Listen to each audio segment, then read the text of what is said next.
जैसे को तैसा टिट फॉर टैट। दूर पहाड़ों के पास नदी के किनारे भेड़िया और ऊंट दो दोस्त रहते थे। ऊंट बहुत सीधा साधा और भेड़िया बहुत लालची और मतलबी था। एक दिन भेड़िए ने देखा कुछ पंछी और जानवर नदी उस पार से तरबूज खाकर आ रहे थे। तभी उसके अंदर लालच आई और उसने अपने दोस्त ऊंट के पास जाकर बोला कि ऊंट भैया, नदी उस पार बहुत सारे तरबूज लगे हैं, चलो हम लोग भी तरबूज खाकर आते हैं। ऊंट उसकी बातों में आ गया और उसे अपने पीठ पर बैठा कर नदी के उस पार तरबूज के खेत के पास ले गया। खेत में लगे तरबूज को देखते ही भेड़िए के मुंह में पानी आ गया और जल्दी से खेत में कूद गया और तरबूज को खाने लगा। थोड़े समय में ही भेड़िए का पेट भर गया और उसका दोस्त ऊंट अभी तरबूज खा ही रहा था।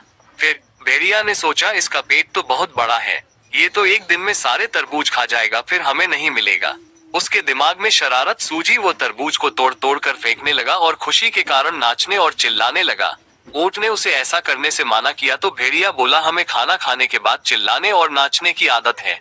तभी भेड़िए की आवाज सुन बगल के खेत से किसान आ गया और ऊंट की पिटाई शुरू कर दी। ये देख भेड़िया तेजी से भाग निकला और नदी के किनारे जाकर रुका। पिटाई खाने के बाद ऊंट किसी तरह नदी के किनारे आ पहुंचा। अब दोनों नदी पार कर रहे थे, तभी बीच नदी में ऊंट बैठने लगा। उसके पीठ पर बैठे भेड़िया ने बोला, भैया ये क्या कर रहे हो? ऊंट ने बोला, मुझे खाना खाने के बाद पानी में बैठने की आदत है, और वो पानी में बैठ गया और लेटने भी लगा।